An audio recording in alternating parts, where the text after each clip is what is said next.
Hi everybody, welcome to the Fire Up with CJ show. Today we are going to be talking about the Congress and the fiscal cliff that they are facing, and how can we make sense from a spiritual perspective of all the craziness that's happening in the world around us. And today we have Asara Lovejoy, who is the author of The One Command, 6 Steps to Attract Wealth and Power of Your Mind. So welcome, Asara. Hi CJ, how are you? I'm doing great. Although I am a little bit stressed out about this Congress thing.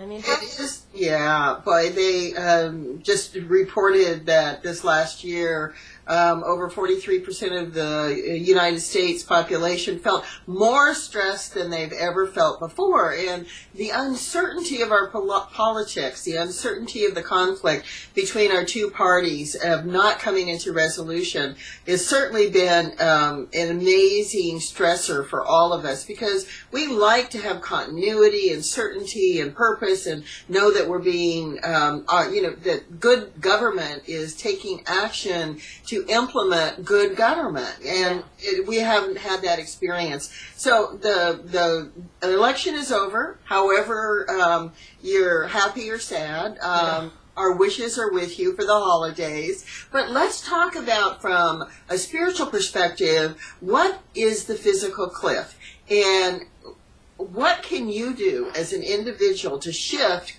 consciousness of our politicians and the economy of our government? Let's take the position that every person is 100% responsible for creating reality. Let's just take that position. That's kind of a fun position. Right, yeah. So if you're 100% responsible for creating reality, boy, you sure been making a mess of it. Are you saying I'm partially responsible for creating this reality? I have been making a mess. Okay, so if your first step is to take responsibility for your part of creating a reality. Yeah. We're an agreed upon reality in our culture, and we've agreed to either be passive and not take action, or to take action, or to fight, or to be a pacifist. So we're taking these different positions internally within us, or to take the abused victim that we just have no control over these outside circumstances, throw up our hands and say, I'm not going to pay attention because it's too overwhelming. Right. So I want you to know that in the One Command, I talk about this power that's within you that is a greater intelligence in your ordinary mind, in your ordinary thinking mind. And even in the physical cliff and politics, your thoughts matter. You matter. Your thoughts matter.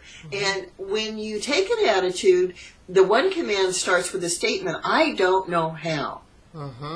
Okay, now when you say that statement, you're telling the truth. Right. Right, beta mind, ordinary consciousness, just goes, whew, wow, I thought I had to have the answer. Right, it gives you permission to not know, which is like, oh, my monkey mind can relax now. So you start there with not knowing.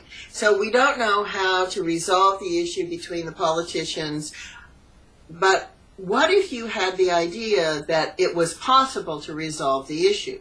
What if your thought was, I don't know how the physical cliff issue is resolved in our politics between our two parties.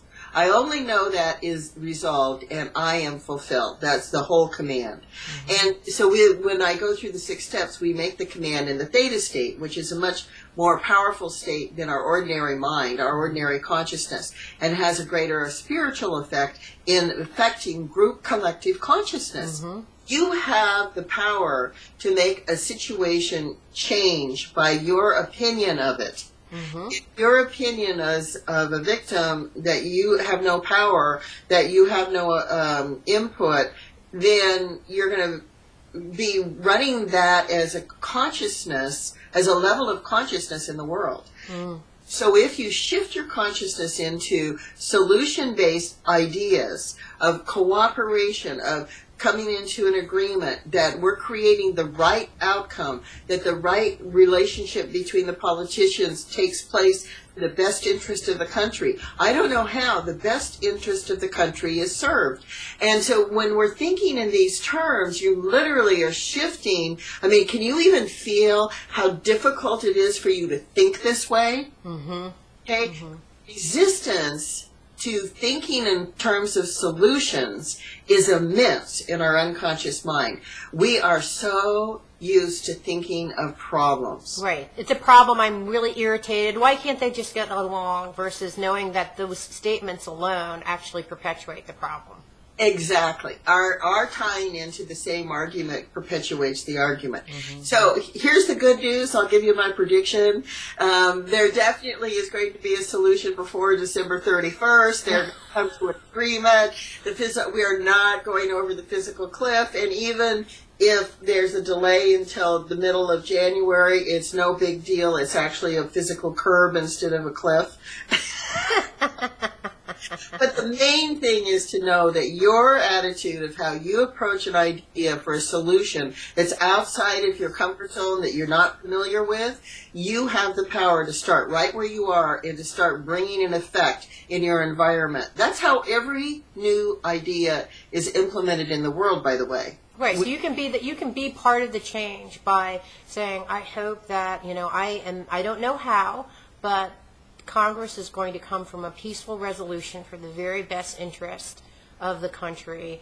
And I know it's happening now. Is that right? I know it's happening now, and I am fulfilled. And feel it. That's the part that I think in your book that you stress, which I think is also important. Feel that it's happening, because that helps integrate shift the reality of what could occur. Commandingwealth.com. Commandingwealth.com. www.commandingwealth.com. Excellent. Thank you so much for being here. Oh, thank you. All right. Bye-bye.